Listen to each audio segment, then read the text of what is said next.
Okay, so there's this dude. He's a murder suspect. Serial killer suspect. They think it's him. They track him down. They can't find anything at his house, but they got reason to believe it's him. And they got him in an interrogation room. And he tells the police that it is him. He admits it, he confesses. And he confesses to having multiple victims that are still alive. And he says that they're all in different places and they have to let him free because he needs to feed them or they're going to die. So he's put the police in a situation where if they keep him there, they're actually enabling his murders. He's making them a part of it. So he's telling the police, yeah, you got to let me go and then I can go and feed them. But the police are saying, well, yeah, but then what? You're going to come back, aren't you? And in the end, the police come up with this idea where they let him go, but obviously they don't let him go. It's basically they've got no choice because the truth is the police are actually stuck in that situation. They can't let... He's told them that he's got like multiple people tied up in basements in different locations. So even if he goes and to feed one of them and the police are watching him and then they arrest him and save the person, there's still like other people in other places. And time is ticking, like people can't survive that long without water, right? They can only survive like a couple of days. So you can't just sit there going, well, he's bluffing, let's just keep sweating him down. It's like you kind of got to take his word for it. So this is fucking sketchy. Check this out. So they let him go and he goes back. He goes to one of the houses. And it's like, well, they're surveilling him. They've actually got a helicopter. He knows they're surveilling him. But they're just kind of going along with it. They kind of have to. So they're going along with it and they've got police cars following him. They've got a helicopter following him. He goes to a house, walks up to the door, and here's the thing. He does something this is something where he got lucky, really. Well, he tried to do something, but it could have failed, but he got lucky. He walked up the path of a house, and then at the last second, he switched paths. It's a attached house, and he just went to the next garden and went in the next door. But the reason why that's genius, it could have not worked, but the reason why that's genius is because the helicopter's watching him go up a path. The police car sitting outside saw him go in a gate and they know which house he's in. And at the last second, he just changed his house. So they think he's in the house next door, but he's actually in the one next to that. And what he's done is he's built a tunnel. He's dug a tunnel. There's a basement in this house. And he's dug a tunnel that makes him pop out in the middle of his back garden. It's not even a very long tunnel. It's about 10 feet or so. And the garden's longer than 10 feet, but it's still a pretty small garden. But the thing is, he pops out in the middle of the garden, but it's under bushes. He's pre-planned this. He knows that it only matters how it looks from a helicopter view. Right? He knows he's not going to have a police officer actually walking him into the house. He's told them that they're not allowed to do that. They're kind of complying with him, but they're kind of pretending, but they are complying with him. He's got them to comply with him. He goes in the tunnel. He doesn't even untie the girl. There really is a girl tied up in the basement of this house. He didn't make that up. And yeah, he just doesn't even address her. He just goes in the house, into the basement, walks straight past the tied up girl. And in there, he already had pre-planned for the day he got caught, just a coat and a hat for himself. He puts the coat and the hat on, goes in the tunnel, comes out in a bush in his garden, and he's just made a little hole in the fence, and he goes out into an alleyway, and the alleyway has trees and bushes covering it for about 20 to 30 feet. So they think he's in this house. A helicopter's watching this house. But he's already gone in the tunnel, and from helicopter's view, you won't see him until he's 20 or 30 feet down the road out of an alleyway with a hat and a coat on that he didn't have on before. So even if you saw him, you wouldn't think it was him. You just think it's someone walking their dog or something, or going to the shop or something. And you'd just be watching this house going, what's he doing? Then eventually they get impatient. The police break into the house, but the wrong fucking house. They go into the one next door.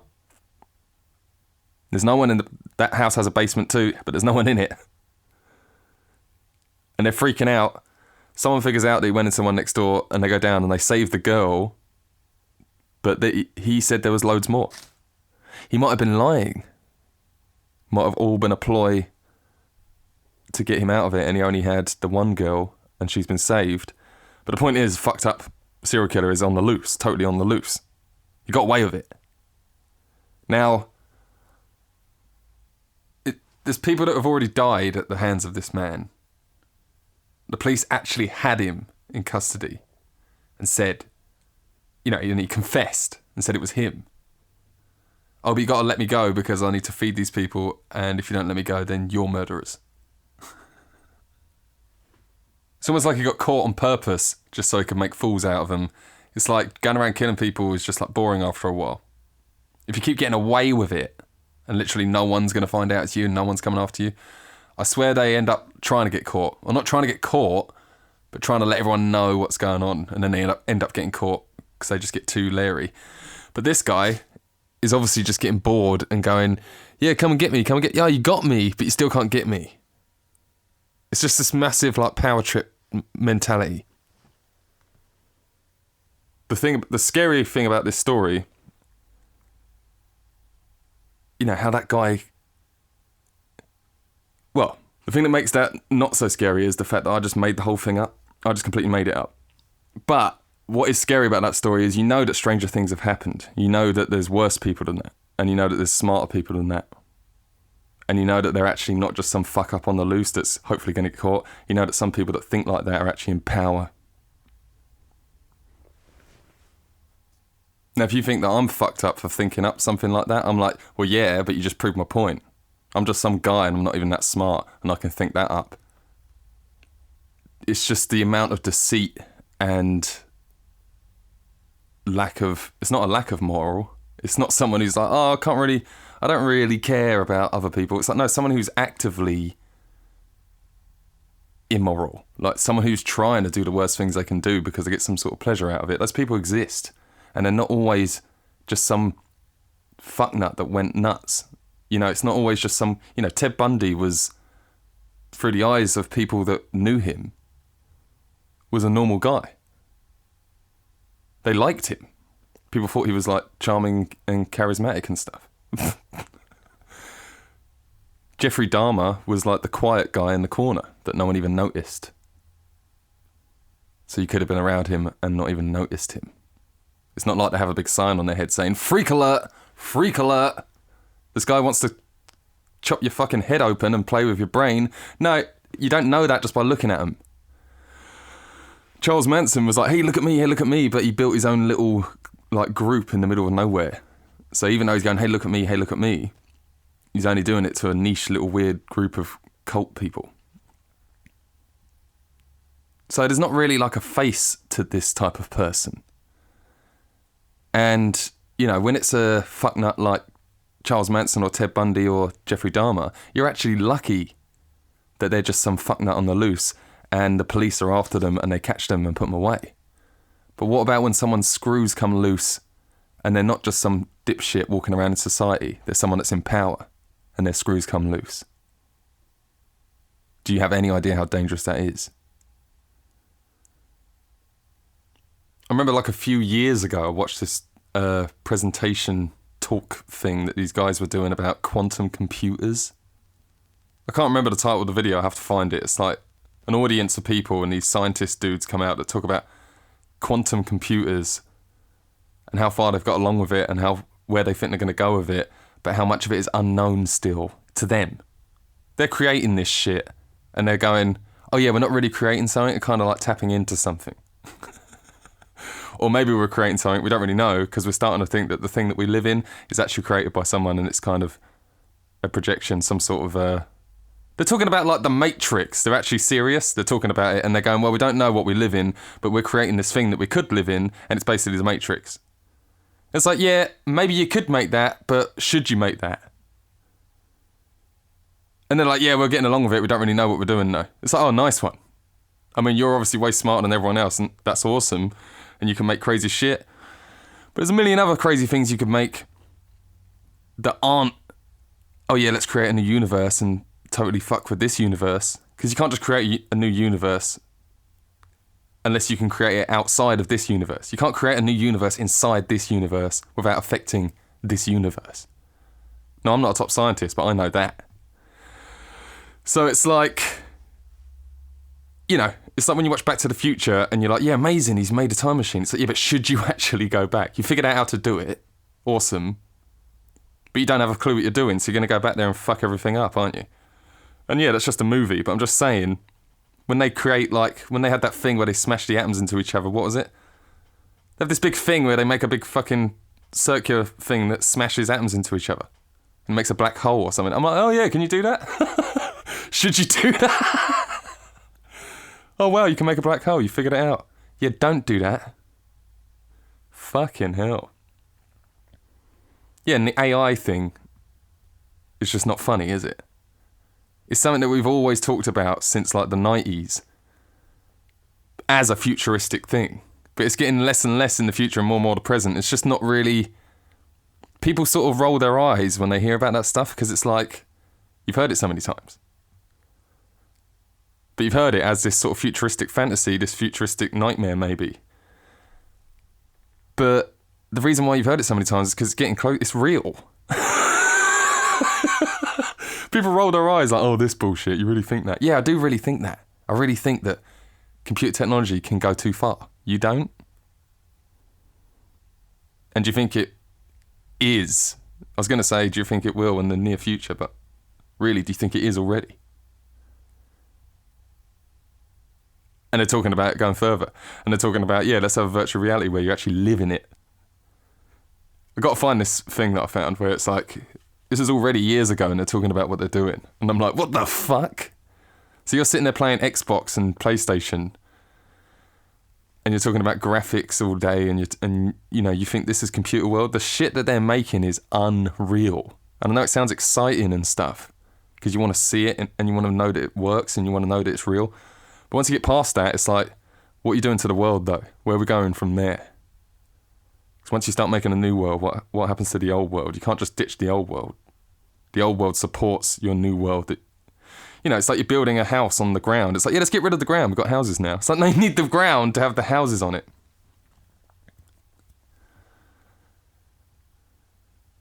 It's like the world is presented with all these new problems that we never had before. New things that are awesome, but new problems with those things. And, you know, you got this digital world and you've got, and, you know, the COVID virus and all this shit that's like present. And when you look at the past, the big problems are war. And because we haven't had a big war in ages, we think, oh, that's in the past, we don't do that anymore. It's like, you do realise a war could kick off at any moment, still. In the middle of having all these other problems as well.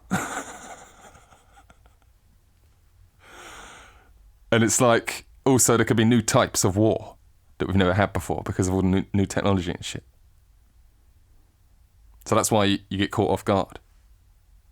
Oh, and that's before you even think about, you know, sci-fi, horror film, horrific nightmare, dark fantasy shit. Where it's like, oh yeah, the robots are going to take over and kill you all. Oh, and then aliens are going to come down and kill you all in the middle of the war that you're having with the robots. That'd be good, wouldn't it? Well, to be honest, all of that stuff would be better than this. The end of the world movie that we're living in right now is like the shittest one. You know, a meteor hitting the Earth is scary, but at least it's spectacular, isn't it? And we all get to die at the same time, exactly the same time. Well, bam! It's pretty cool, really. Still terrifying, but it's pretty cool. Aliens coming down and zapping everyone. Same sort of thing. So you can't do anything about it, and it's like, well, just sit back and watch the show then. Right? Or yeah, the sun explodes. That'd be pretty good. That's a big event, but like everyone just getting sick and dying, like slowly, well, quickly in the grand scheme of things, but sort of slowly, and it's all drawn out, and it's you don't really know if it's actually going to kill everyone. You don't really know what's going on. This is shit. Do you know what I mean? But yeah, like I said, in the middle of all of this, there's this other shit creeping in, like AI, and they're making these quantum computers where they're like, yeah, let's just make another universe. Yeah, let's just make the Matrix.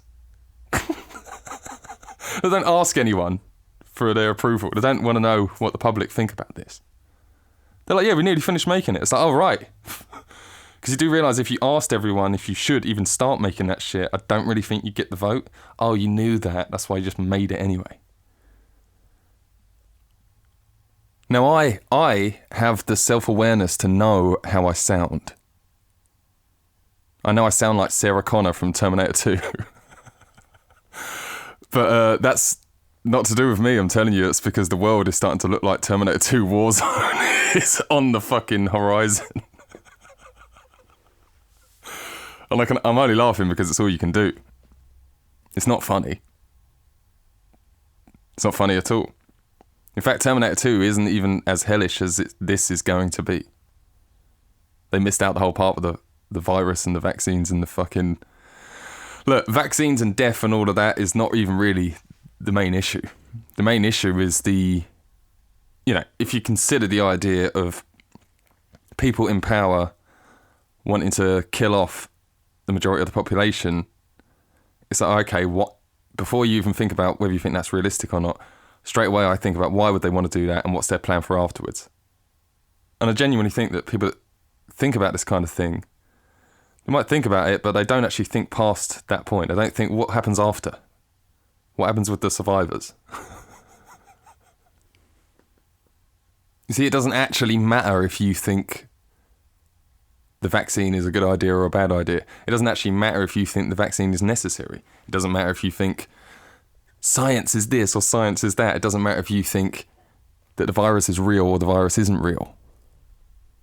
Most of these things you can't even possibly know the true answer to anyway. So you can just argue about this shit round and round in circles all day with everyone forever.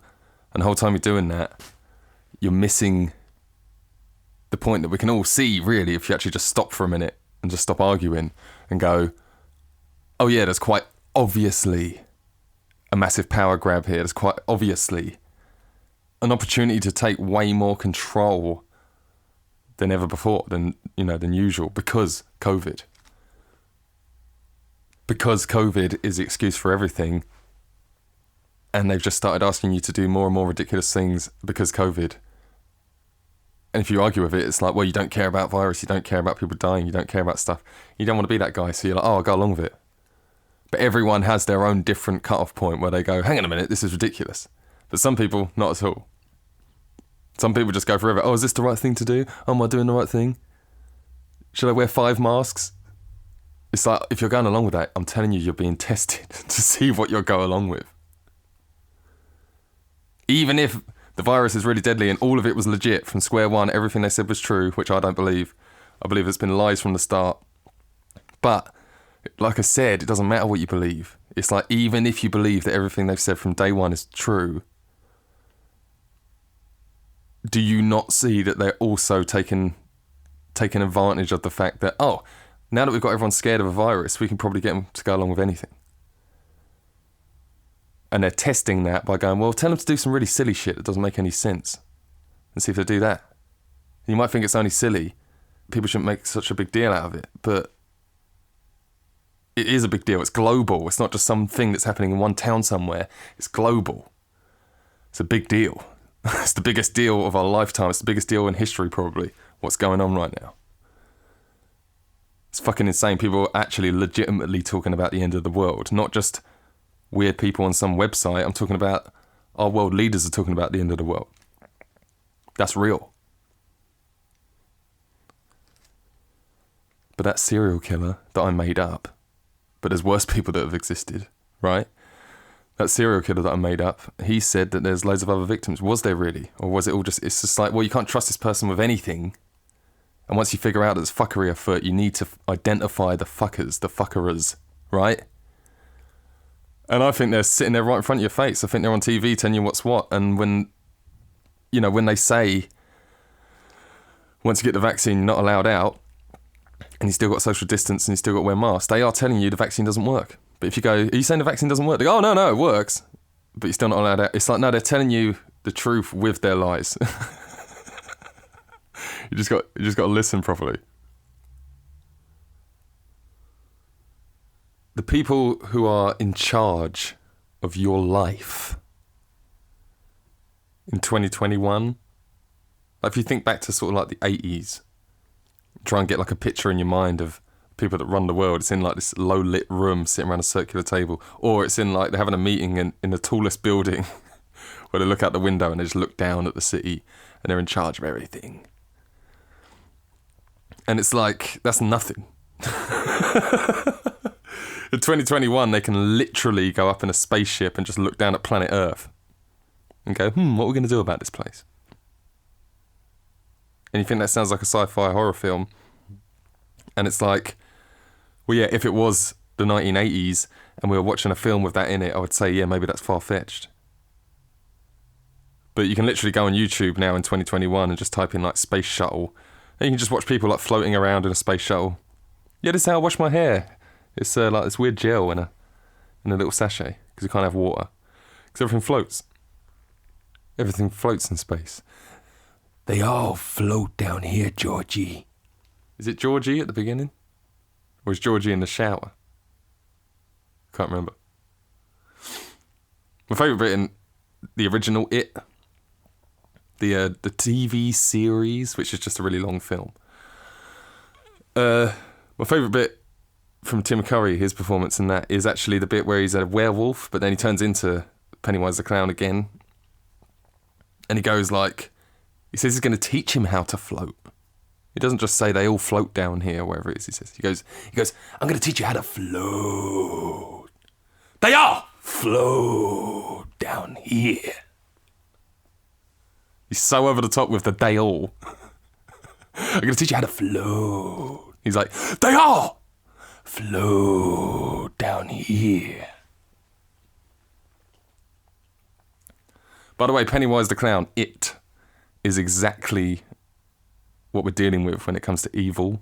I'm going to have to do a whole other fucking episode just on that. But, yeah, everything floats in space. They all float. But anyway, I'm getting way off track. What was the point? The point is the super fucking dickweeds that are in charge of everything. And I'm not saying I know what they're up to. I'm just saying, if you've got a group of people that are in charge of everything, you're relying on the fact, you're relying on and trusting their intelligence. And it's like, fine, they can probably prove their intelligence. I'm just saying, you're trusting their motives. Why?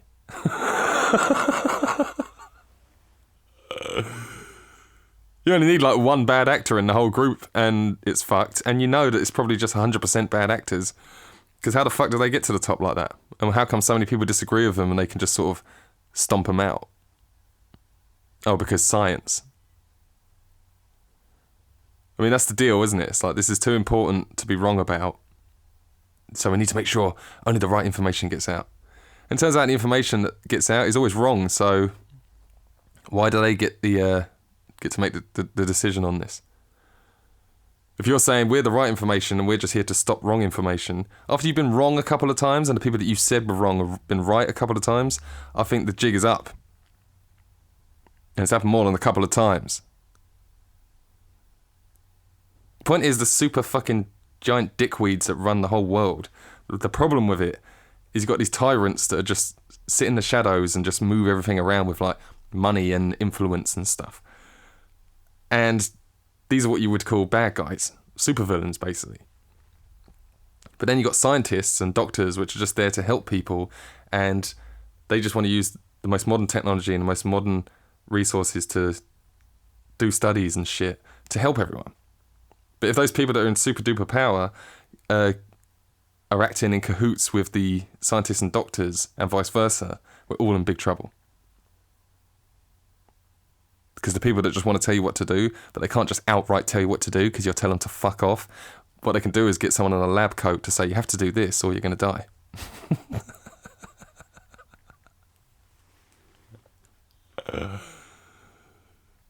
Yeah, and they actually could just release a real virus. Not saying this one isn't real. You know, I don't want to get fucking deleted from existence. So I'm not saying this virus isn't real, but they could release a real virus and actually just go and sit in a shuttle up in space and just watch it all happen. They could release a... This is why I don't get too into they're trying to kill us all. I don't believe that. Because if they wanted to, they would have done by now. Why would you bother with vaccines and viruses and any of that? If you want to just kill everyone, you just poison the water, wake up tomorrow, they're all dead. Easy. But they haven't done that, have they? So there's obviously something else to it if there's a big scheme going on. So obviously, the word experiment keeps coming up, and I really do think it is that. They want to experiment on humans, because they've done all the experimenting they could possibly do on animals. And they need to, when you experiment, even if you had a human that was willing and volunteered to be experimented on, they're just one person with one blood type. And that's just the person with that height and that gender who has this amount of testosterone in their body and who has this amount of... And it's just one test. You haven't tested humans. You've just tested a human. So it's much better if you can test an entire population with something. Because you get your results and you can figure it all out. That's how you figure out the human reaction to something. Do you remember when they were always talking about going to Mars? We're all going to go and live on Mars. Or they're going to kill off everyone and then the survivors are going to go to Mars because Earth is fucked. Or maybe they're testing us with viruses and vaccines because they're actually testing us with chemicals and shit that might be on Mars that they're not sure if we can live amongst or something. Like, everyone remembers that Bill Gates was going on about depopulation a few years ago, and now it's big alarm bells that he was talking about that. But that wasn't all they were talking about, was it? Elon Musk, all of them, they're always banging on about Mars, and you never hear about it anymore. Or have I just missed something? I haven't heard anyone mention Mars in ages.